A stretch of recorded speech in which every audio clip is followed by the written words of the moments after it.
నేననే స్వభావము, నాది నేననే ప్రతి మాట నజరుడని యేసు శక్తి కలిగిన నామలో కాలిపోవునిగా. నహల మట్టికి తగ్గించబడి ప్రభువా, మేము తగ్గించబడి నీ నామాన్ని విస్తరింపబడే కృప మీరు మగించుదురుగా.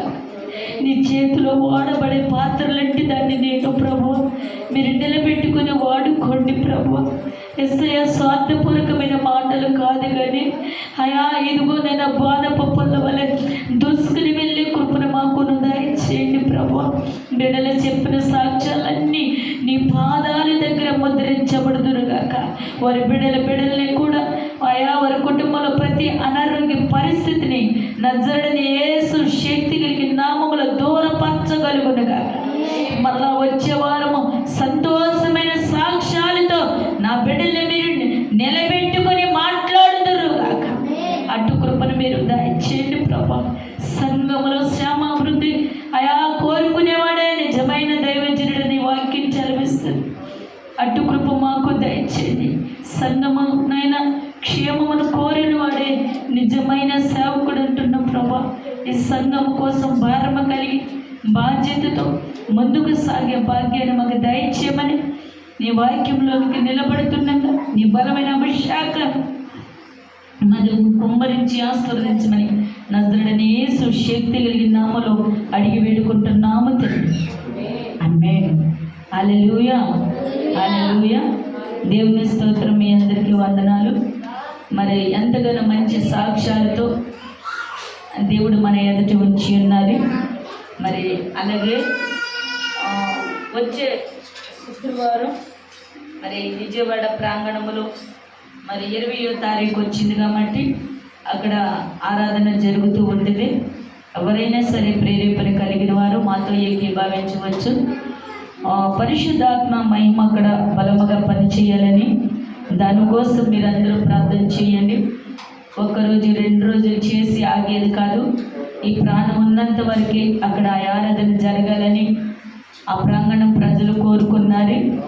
మరి ప్రతి ఒక్కరూ, ఎందుకంటే రేపటి దినాన నేను లేకపోయినా ఈ ఆరాధన మరి కడవరకే అది అలాగా సాగిపోలాగున మీరందరూ బలము కలిగి ప్రార్థన చేయండి.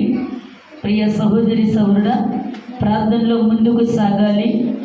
మరి అటు కృప దేవుడు మనందరికీ అనుగ్రహించాలి. దయచేసి మరి బయటికి లోపలికి వెళ్ళవద్దు. 5 నిమిషాలే చెప్పి నేను ముగించేస్తాను. మరి పిల్లలను కూడా జాగ్రత్త పెట్టుకోండి. వాళ్ళు అలర్ట్ చేస్తే బయటికి వెతికెళ్ళండి. ఉన్న 2 ముగ్గురైనా వాక్యం వినడానికి ప్రయత్నం చేయండి. కొద్ది నిమిషాలు మన సెల్ ఫోన్లు కూడా కొంచెం చిచ్చాపులో పెట్టుకోండి. 5 నిమిషాలు చెప్పి నేను ముగించేస్తాను. ఏబు గ్రంథాన్ని మనం చూసుకున్నాము. ఏబు గ్రంథం 2వ అధ్యాయము 1 నుండి మన వాక్యాన్ని చదువుకుందాము. ఏబు గ్రంథములో నుండి ఇది అందరికీ తెలిసిన వాక్యమే.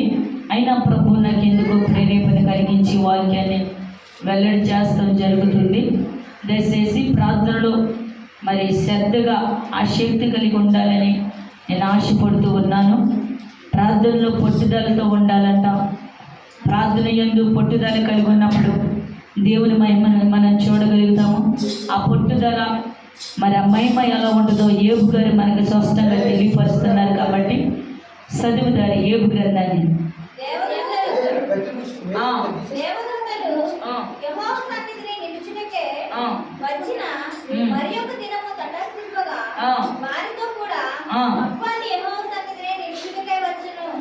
ఎవరు వచ్చారంటండి? దేవదూతలు కూడా యెహోవా సన్నిధానికి వచ్చినాయి. అలాగే మరొక దినం ఎవరు వచ్చారంట?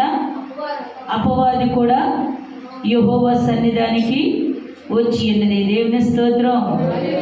మనం అనుకుంటవచ్చు, ఎంత ప్రార్థన చేస్తున్నాం, మనకి ఎందుకు మరణం మనకు వచ్చిద్దా, అపవాది మనల్ని చుట్టుముట్టిద్దా, రోగం మనకు వచ్చిద్దా, బలహీనత మనకు వచ్చిద్దా అనుకుంటాము. కానీ ఏబు యథార్థవంతుడైనప్పటికీ కూడా ఏబుని ఏం చేసిందంటే అపవాది శోధించబడటం ప్రారంభించింది. దేవుని స్తోత్రం. హల్లెలూయా. ఎక్కడో కదండి, మన పక్కనే ఉంటారు శోధించడానికి. ఏబుకి ఎక్కడి నుండో రాలా శత్రువులు. ఎక్కడి నుండి వచ్చారు? ఎక్కడి నుండి వచ్చారు చెప్పాలి. ఏబు శత్రువులు ఎక్కడి నుండి వచ్చారు? ఏబుకి బలమైన గాయము పెట్టిన వ్యక్తి ఎవరు? హల్లెలూయా చెప్పండి. ఎవరు? గట్టిగా చెప్పండి. అలా కొత్త వాళ్ళమేం కదగా.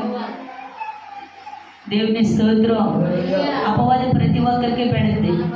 తన భార్య, తనతో ఏకీభవించిన భార్య, తన కష్ట సుఖాల్లో ఉన్న భార్య, అన్నిటినీ చూసిన భార్య, తన సంతోషాన్ని కూడా అనుభవించిన భార్య, ఈ శ్రమ వచ్చే వరకే తను ఏం చేస్తుందంటే మాట ద్వారా గాయపరుస్తూ ఉంది. దేవుని స్తోత్రం. హల్లెలూయా. గాయపరుస్తూ ఉంది.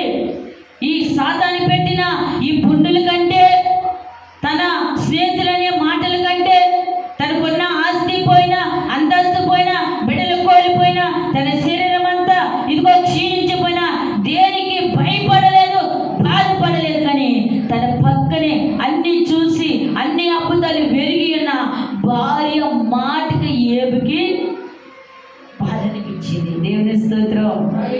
హల్లెలూయా. అందుకే కొంతమంది అంటారు, నువ్వు ఎప్పుడు ప్రార్థన చేస్తావు, నీకెందుకు ఎంత అనారోగ్యం? నీకు విశ్వాసం అంటే ఆ మంచి ఆరోగ్యమే ఉండదుగా. నీ విశ్వాసం లేకే అనారోగ్యం. నీలో విశ్వాసం ఉంటే నువ్వు దక్షిణమే స్వస్థపడతావు. చాలామంది నా అన్నవారు మనల్ని వేధించేవారు లేరా? దేవుని స్తోత్రం.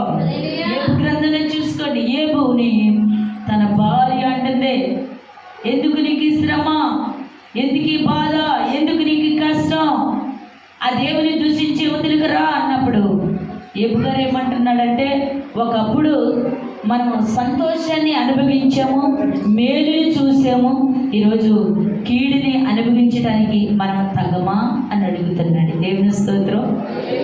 మన ముళ్ళు ఎక్కడో ఉండాలి. మన భర్తే మనకు ముళ్ళు, మన భార్య మనకు ముళ్ళు. దేవుని స్తోత్రం. హల్లెలూయా. రెండు ఎట్లు కలిసి దున్నితేనే ఆ బీడు అనేది ఎలా ఉంటుందంట చెప్పాలి, మెత్తన భూమిగా మార్చగలుగునుగాక, పొద్దునైన భూమిగా మార్చగలుగునుగాక, విరుగురుగా కలిసి దున్నే ప్రతి బీడు ఫలించి అభివృద్ధి చెందుదురుగాక. హల్లెలూయా. అది కలిసి దున్నని బీడు ఎప్పుడు కూడా ఏమైందండి, గచ్చ పొదలో, ముళ్ళ పొదలో, అనేకమైన ఆ రెక్కెచ్చలో మురుస్తూ ఉండి అంట. కలిసి కష్ట సుఖాలు ఎందు ప్రతి విషయంలో కలిసి దున్నిని బీడి మంచి పొద్దుని కలిగిన బీడు భూమిగా మార్చంట. దేవుని స్తోత్రం. హల్లెలూయా. హల్లెలూయా. హల్లెలూయా. కానీ ఏబు ఒక్కడి పోరాటం చేస్తాడు. అయా, ప్రాణమే మీదకి వచ్చినా, మరణమే నన్ను దూసుకుని వెళ్ళినా నా యథార్థతని విడిచిపెట్టిపోనయ్యా. దేవుని స్తోత్రం. నోటు మాట కూడా నాకు ఏబు గ్రంథం చాలా చాలా ఇష్టం. అందుకనే ఏబు గురించి దేవుడు అంటున్నాడు, ఈ ప్రపంచంలో ఏబు లాంటి యథార్థవంతుడు ఒక్కడు కూడా లేడు. దేవుని స్తోత్రం. హల్లెలూయా.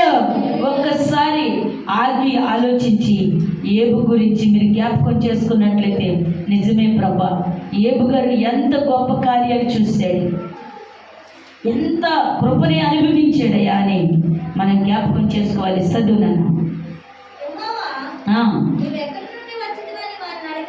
యెహోవా నీవు ఎక్కడి నుండి వచ్చితివి అని వారిని అడగగా, ఈ మాట ప్రతి ఒక్కరూ కూడా గమనించండి. అపవాది ఎక్కడి నుండి వచ్చిందంట? భూమిలో అటు ఇటు తిరుగుతూ, అందులో సంచరిస్తూ వచ్చిందని. హల్లెలూయా. ఈ భూమి మీద అటు ఇటు తిరుగుతున్నా, కానీ ఎవరు నీతిమంతుల, ఎవరినైనా మహిమపరిచేవారు, ఎవరినైనా మహిమపరిచిన వారని ఈ భూమి మీద అందరూ ఎదుగుతూ వచ్చారు. కానీ ఏబు విశ్వాసం ఉన్నాడు.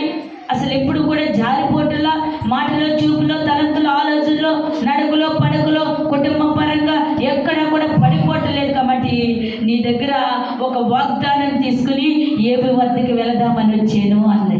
దేవుని స్తోత్రం. హల్లెలూయా. ఏబుని శోధించడానికి ఎవరి దగ్గరికి వచ్చిందండి?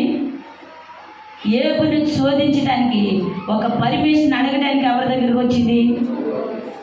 దేవుని దగ్గరికి వచ్చింది. హల్లెలూయా. కానీ మనల్ని శోధించడానికి దానికి పర్మిషన్ అవసరంలా. అర్థమైందా మీకు? మనల్ని శోధించడానికి పర్మిషన్ ఎందుకని చెప్పాలి? ఎందుకని?